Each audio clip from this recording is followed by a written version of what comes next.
১৬ জন থাকার কথা থাকলেও ৪ জন ডাক্তার দিয়ে চলছে ঝালকাঠি সরকারি হাসপাতাল। সেবা নিয়ে চরম অসন্তোষ জেলার রোগীদের। এদিকে জেলার বেইলি ব্রিজটি রয়েছে চরম ঝুঁকিতে।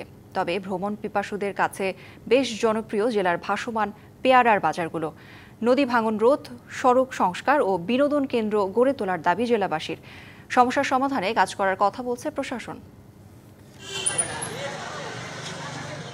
ঝালকাঠিতে রয়েছে বেশ কয়েকটি ভাসমান পেয়ারার বাজার।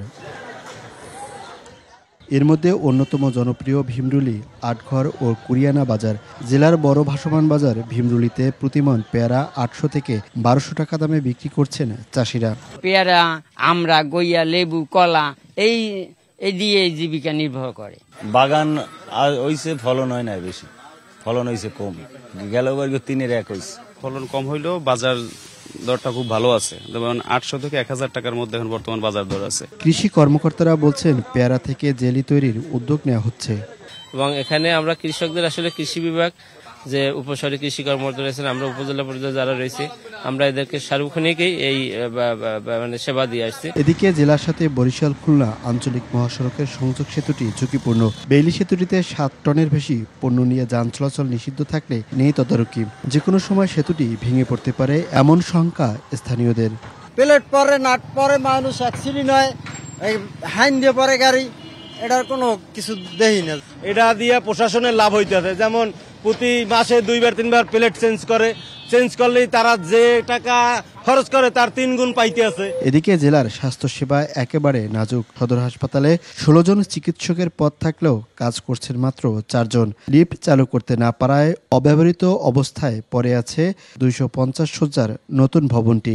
এক্সরে লিখে দিয়েছে, কিন্তু এক্সরে মেশিন তো হাসপাতালে নাই, এক্সরে আমাদের বাহির দিয়ে করতে হবে। এখানে রোগী আসলে সাধারণত তো ভালো ট্রিটমেন্ট পায় না, তারা সরাসরি পাঠিয়ে দেয়, রেফার করে বরিশালে। নামে মাত্র একটা বড় একটা হসপিটাল করা হয়েছে, তার কোনো এখন তো পর্যন্ত কোনো কার্যক্রম চলে নাই।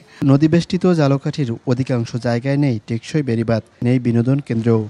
আমাদের ঝালকাঠিবাসীর জন্য বিনোদনের কোনো বিশেষভাবে কোনো স্পট নেই। ধানা জমি আছে, সেই জমিগুলোতে আসলে ওগুলো আস্তে আস্তে ভেঙে যায়। এগুলো বেড়িবাঁধে আমাদের খুবই প্রয়োজন। রাজাপুর কাঠালিয়ার যে বেড়িবাঁধ, সেই বেড়িবাঁধটা কিন্তু দীর্ঘ ৫০ বছরের এখানের মানুষের দাবি ছিল যে একটি টেকসই বেড়িবাঁধ। স্বাস্থ্যসেবা সহ অন্যান্য সমস্যা সমাধানে কাজ করার কথা জানান জেলা প্রশাসক। আমি নদী ভাঙ্গন এর বিষয়টি নিয়ে পার্লামেন্ট বোর্ডের চেয়ারম্যান সাহেবের সাথে কথা বলেছি।